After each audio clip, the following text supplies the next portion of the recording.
set number 3, and we're going to be focusing on arms. Is that right, Kellye? Yes. Okay. So once again, we are in that beautiful seated posture, flat on the floor, grounded through the sits bones, sitting up straight and tall, shoulders up, back down, and chin level. And we will tuck the fingers, the fingers of the left hand under the chair, and then open the palm of the right hand, and on it, raise that arm up towards the sky, and then gently bend into a beautiful side bend, or many people call this half moon. You may want to hold here for a moment up under that right arm, and then come back to center, extending that arm straight up, biceps by the ears, and then lowering it gently down. When it gets down to the side of the chair, tuck the right fingers up in the left palm. We'll go to the other side, feeling the rising energy of that inhale. And again, I'm starting to exhale on that contraction, coming over to the right, perhaps looking up under that top arm. Back to center, feeling that nice extension, biceps by the ears, and then lowering the arm down. Awesome. One of the things that you shared in walking through this pose or through half moon with me is imagining that you're in between 2 panes of glass, so that your torso and your body are staying in the same spot and you're not slumping. You're really just, it's at the waist that you're leaning. Yes? Right. Okay. And that's where having the extension, that's why the posture setup in the beginning is so important. Because, and also what's maybe as is the grounding in the chair, because otherwise you cannot lean over with that nice clean line. Right.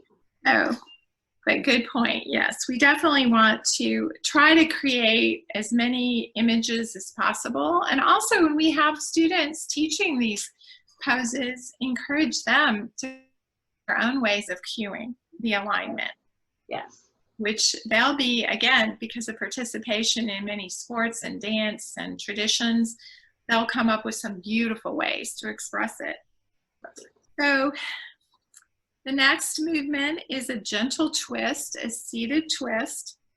So again, we have that perfect posture.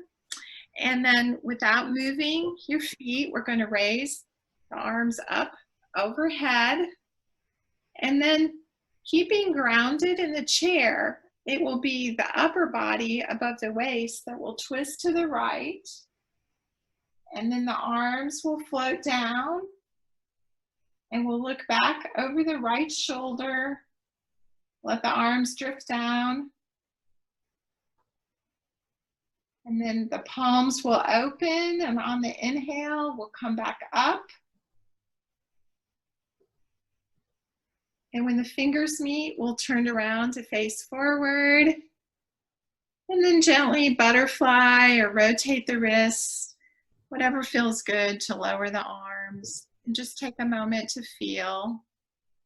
And for many of us, because that's a twist, we will feel more opening between our ribs.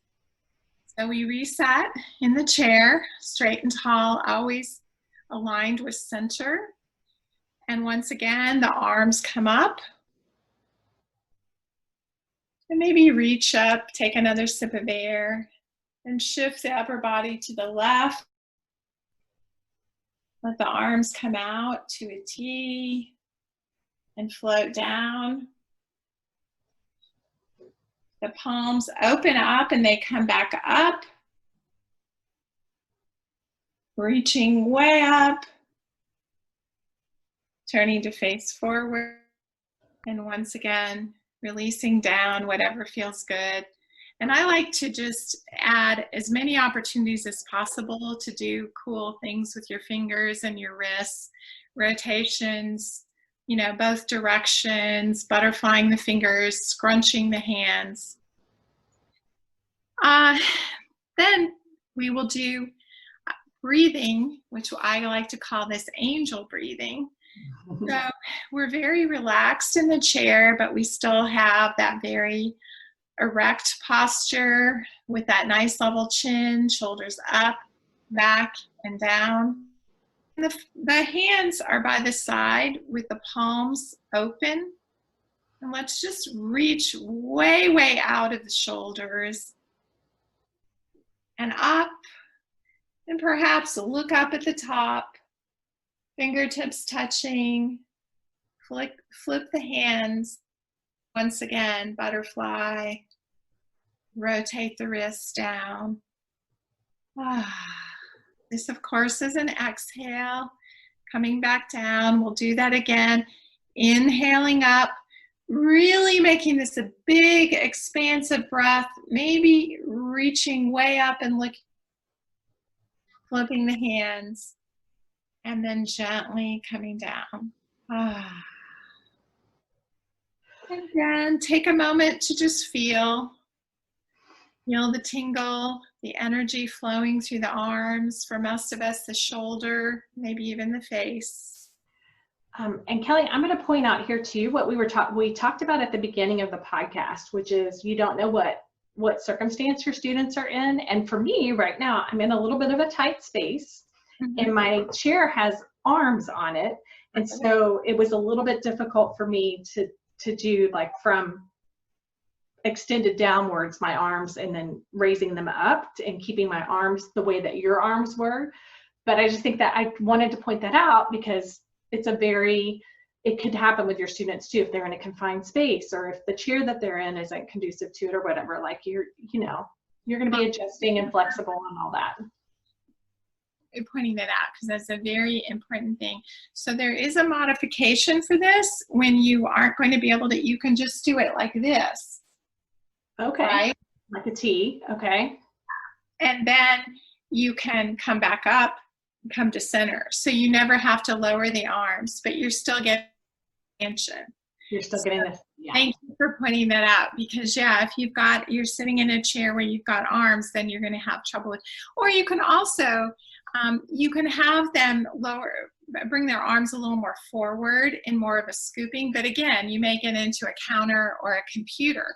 And I think what's lovely is that this is all okay. We're all self-adjust and we're all going to work around our surroundings just like they already are with their schoolwork at home.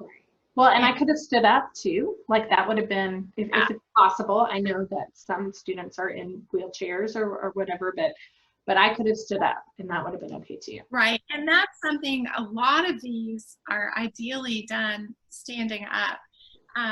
And that's something I think that, all of the teachers will assess whether they want to do them standing or seated.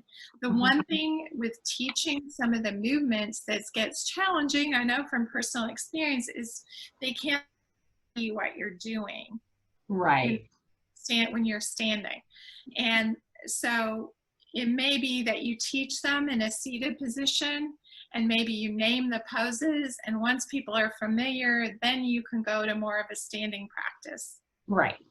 Because people kind of know. I love that. Okay.